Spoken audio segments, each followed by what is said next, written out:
Vasatoma Sadgamaya Tamsoma Jyotirgamaya Mrityorma Amritangamaya Om Shanti Shanti Shanti. Welcome friends, we are back with another podcast called Vikasit Bharat, Safeguarding Intellect and Inventions. So with me today I have industry experts in the intellectual property domain.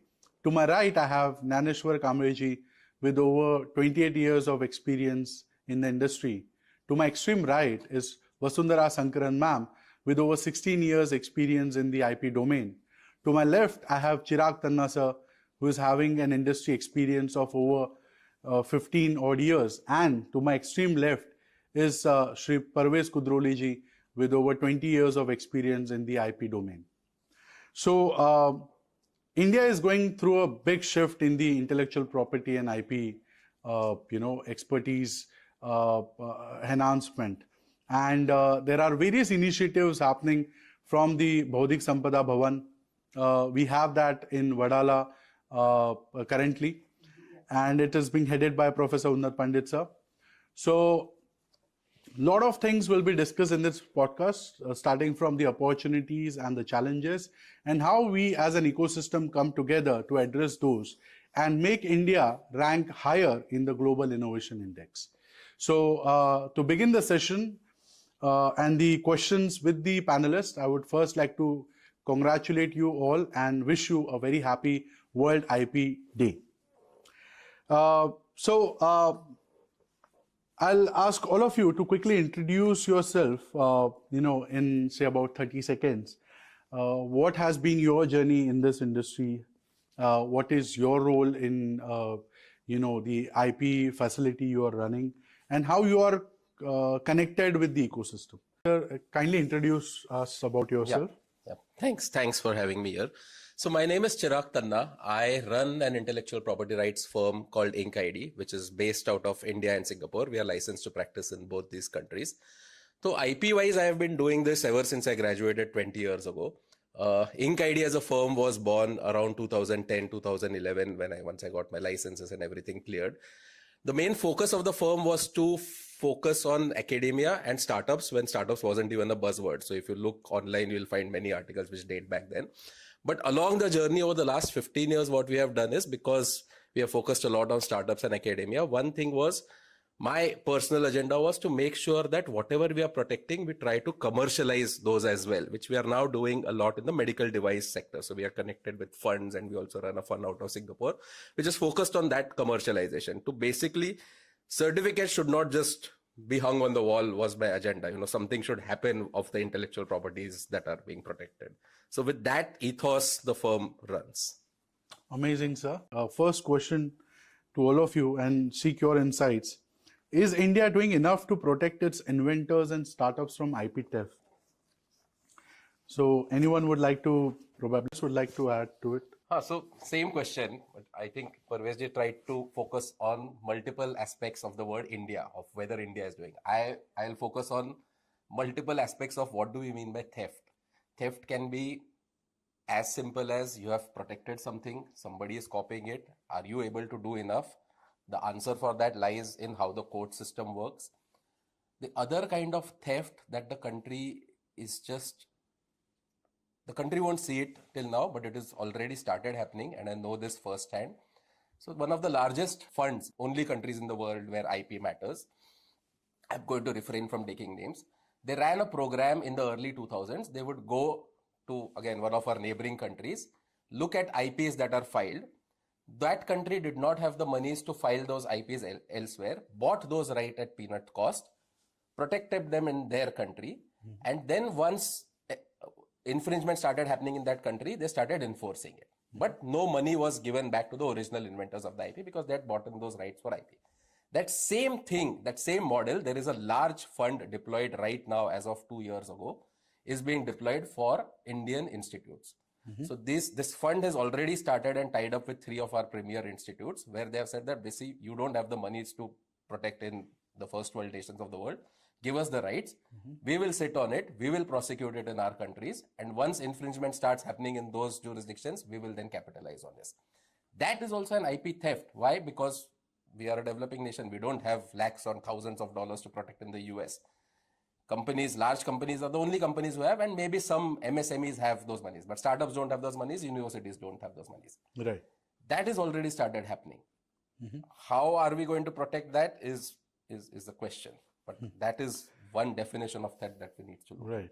So I brought this question up because if you know Louis Vuitton bag, the design on the Louis Vuitton comes from idol, which is in Angkor Wat temple, and they have directly just taken, and it's connected to our roots, and they have just copied that same design from the Angkor Wat, and they're using it. So how does it work? And is there some processes over there which can make us eligible to say that no, this belongs to our identity, our roots, and you are just using it plainly, and being a big brand, right? So that was the thought process behind this question. But coming out. right. So what I think you are trying to percolate here is what Modi ji did with Startup India or Swachh Bharat Abhiyan, something like that, which starts at the grassroots level, making people aware, and kind of have everyone involved in that revolution, where we are discussing IPs on the dinner tables or at offices, whatever we are creating, whether with trademark or copyright, we are thinking of doing those things. Anyone else would like to add to it? I think I just one thing. So I think he mentioned very correctly that India has had so much since the past, and we see so many videos about it of what India was in its glory days and whatnot. But I think the problem there was, if we consider where today's world is, that I don't think we were capitalist enough to protect. As a country, we were all about benevolence. Ki jo hai, just give it away for free. And we saw that when all that issues of basmati and haldi and all started happening, and then we realized, oh, this is all traditional knowledge, which should be, it was never recorded. It was just passed on for generation, because we thought that, okay, this is just something that is to be disseminated.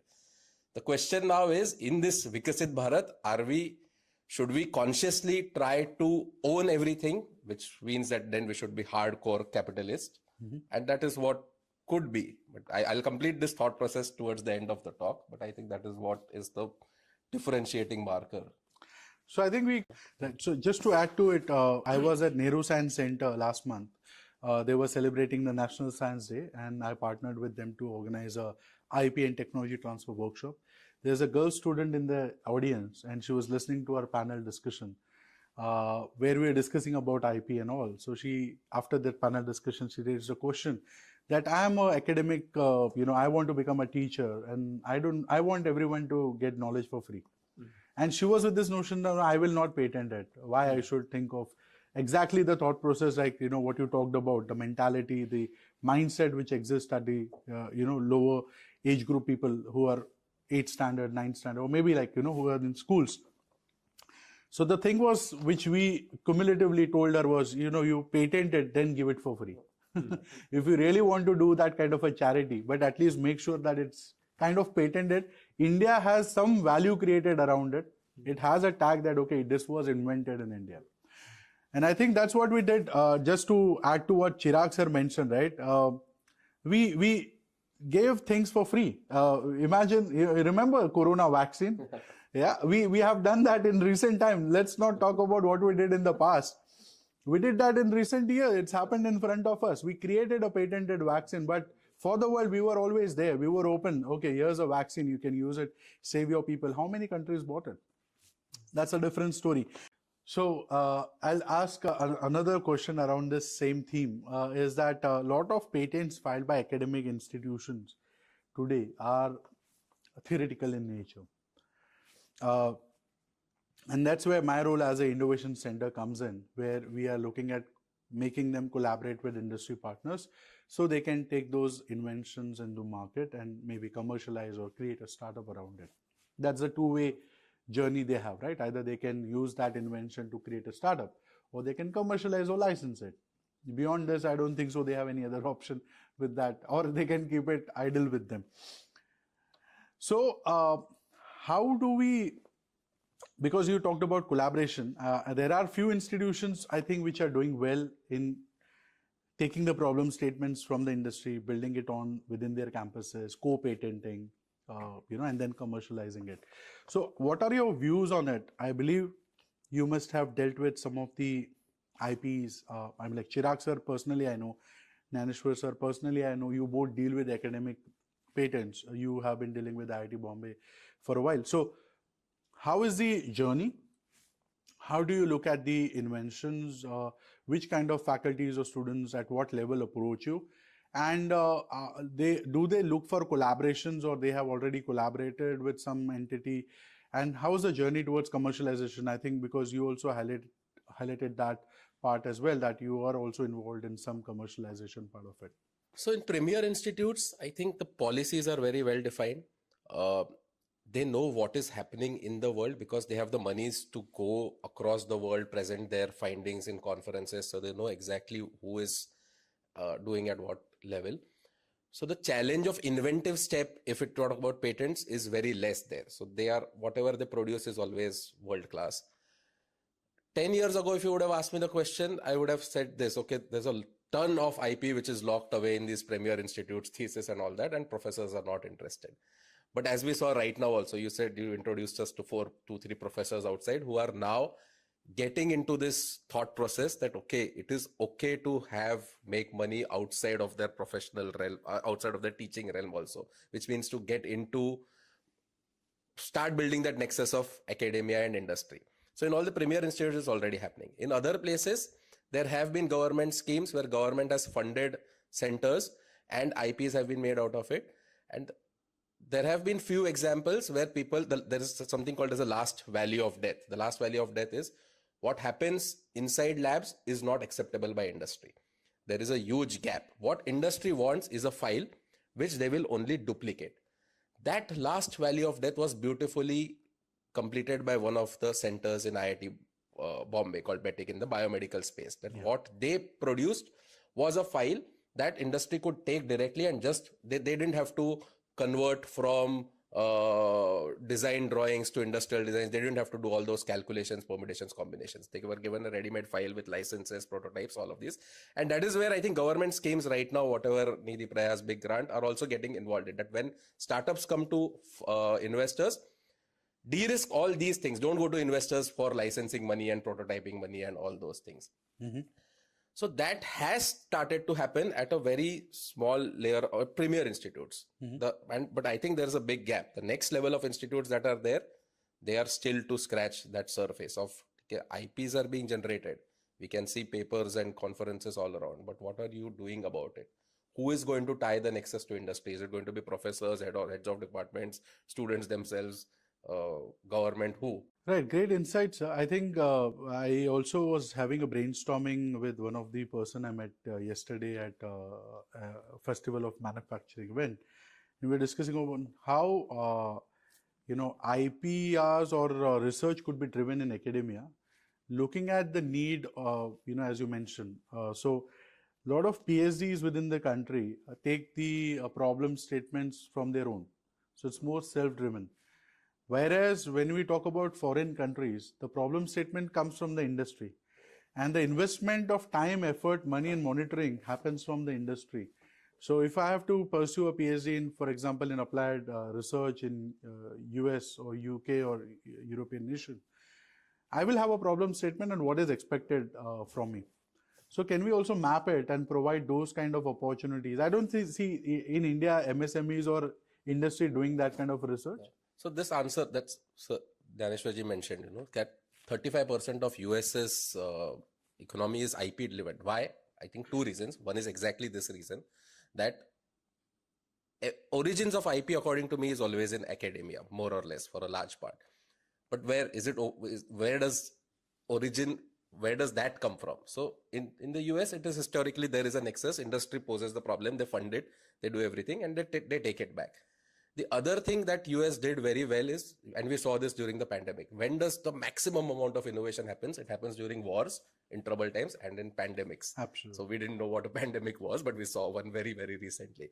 Maximum amount of invention. I think after Second World War, US president wrote a letter to all the universities. I think I have a copy of that letter where they said that from now on, if we have done so much research in this sort of time, we will promote open-ended research, that you are free to do open-ended research. So I think this dual pronged approach of giving academia the free hand of doing open-ended research while getting money also from industries to focus on specific problems has worked. I mean, it is they control the world, so it is evident of what they are doing as an IP-led economy. Right.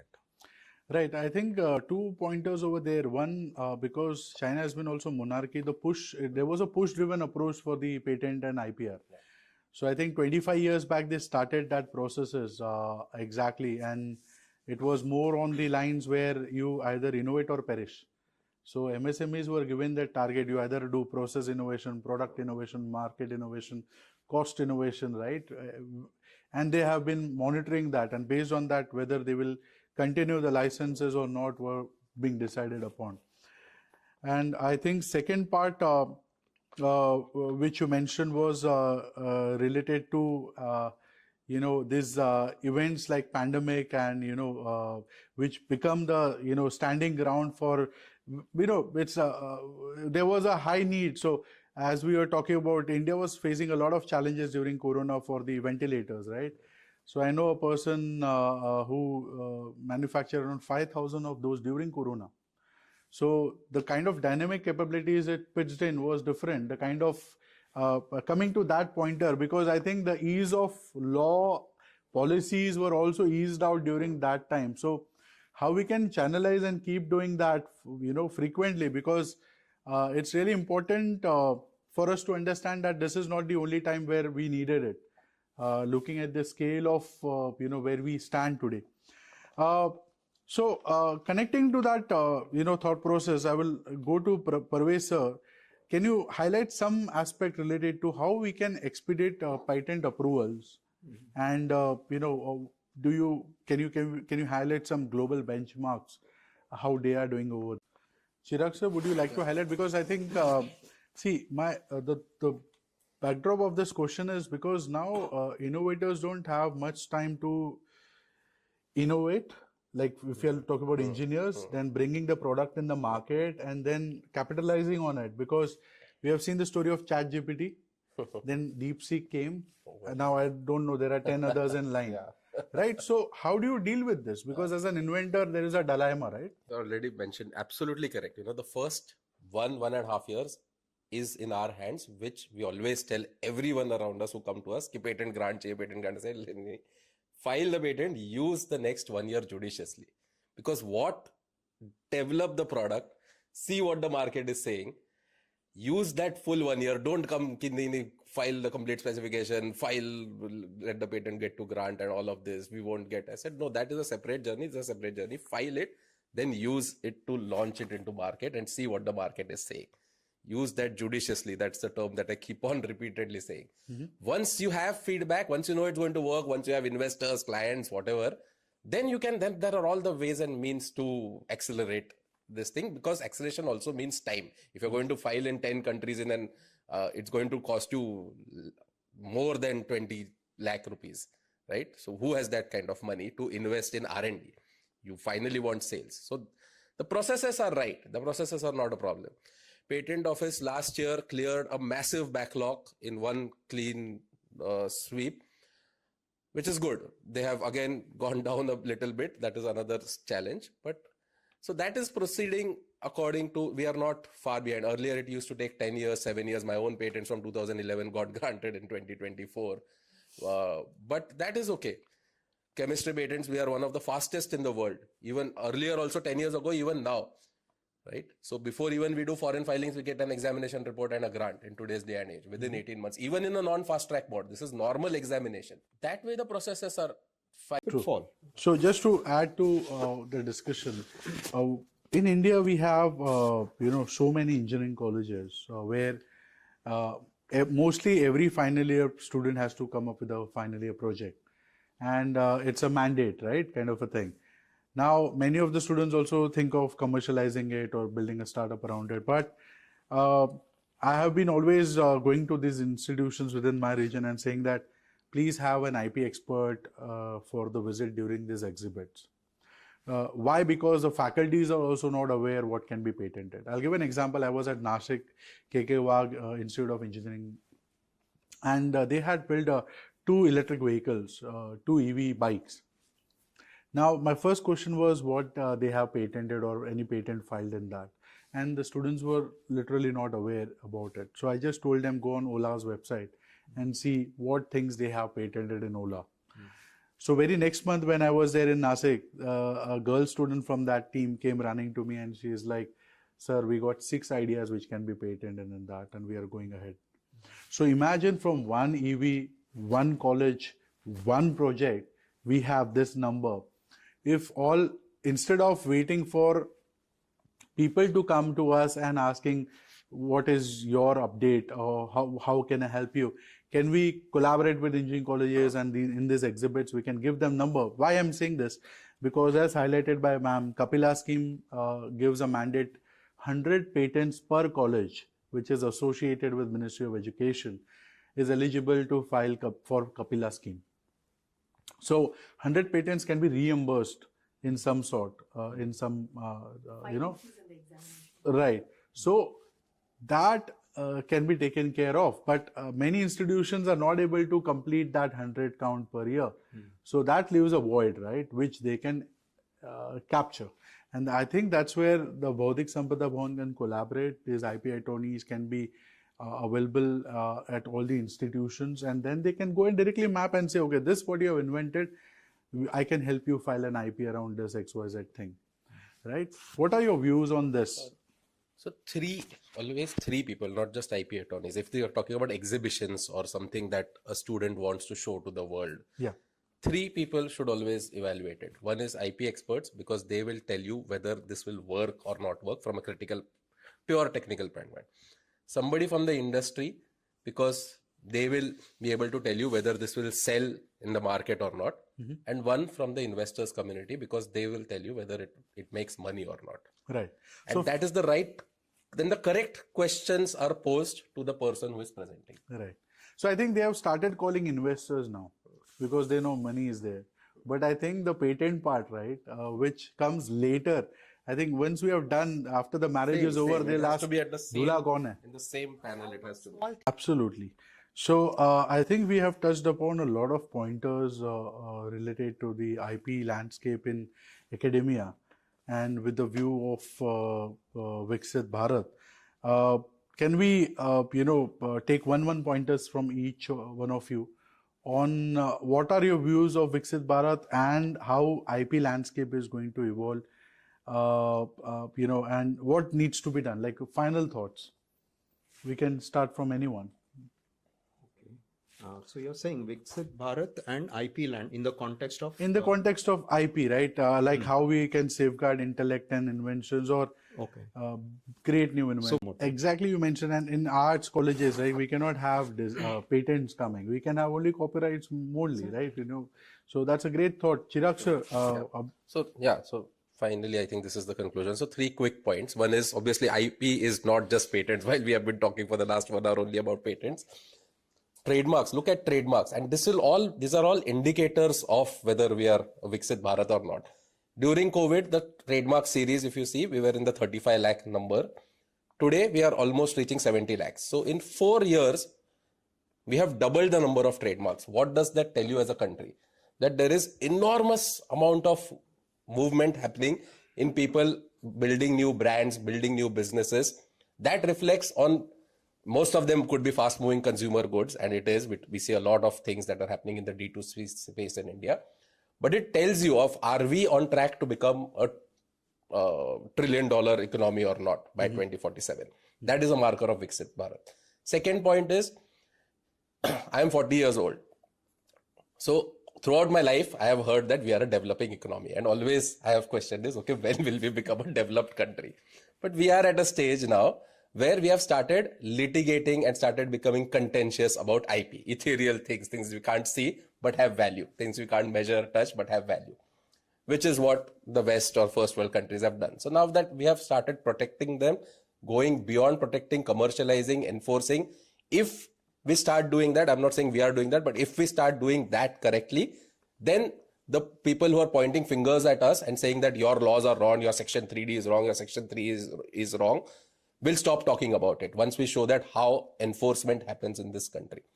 that is a marker of what we should achieve in the next 25 years. That is what in the world of IP Viksit Bharat mean.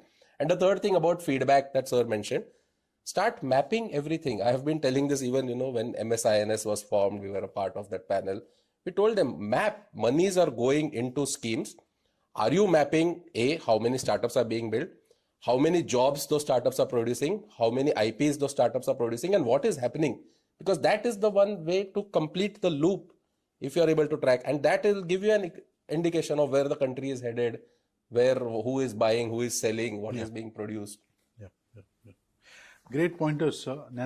Thank you so much to all the panelists for joining us for this Viksit Bharat Safeguarding Intellect and Inventions podcast. Great pointers over there, great lessons for all of you. We have talked about awareness of the IP, then affordability aspects, how we can, create a loop around it so the feedback mechanism is being built, how it can be accessible to all. And, when you talk about government, I always look at government is people. So, it has to be a people's movement. Swachh Bharat is not only government servant or the person who comes to clean. It has to be people's movement. And I think as we drive or we celebrate 26th April World IP Day, I think we all should pledge that whatever the panelists have highlighted, being filing patents, filing trademarks, taking the numbers ahead, because this will add value to the Global Innovation Index. India ranks 39 on the Global Innovation Index. It ranks first in the central economies and the middle income groups. It ranks 44th on the innovation output. It ranks 33rd on the innovation input. And we have 4 cities, Delhi, Bangalore, Chennai, and Mumbai, on top 100 innovative cities in the world. So it's really important how we take lessons from this podcast and build around it, and not just create something. First thing is what we can protect into it. You build it, you create an IP around it, then you think about whether you want to commercialize or you don't want to commercialize. But focus on the patent, definitely, or trademark or copyright, right? So that's the message from all of us. Thank you so much. Jai Hind, Jai Maharashtra, Jai Bharat.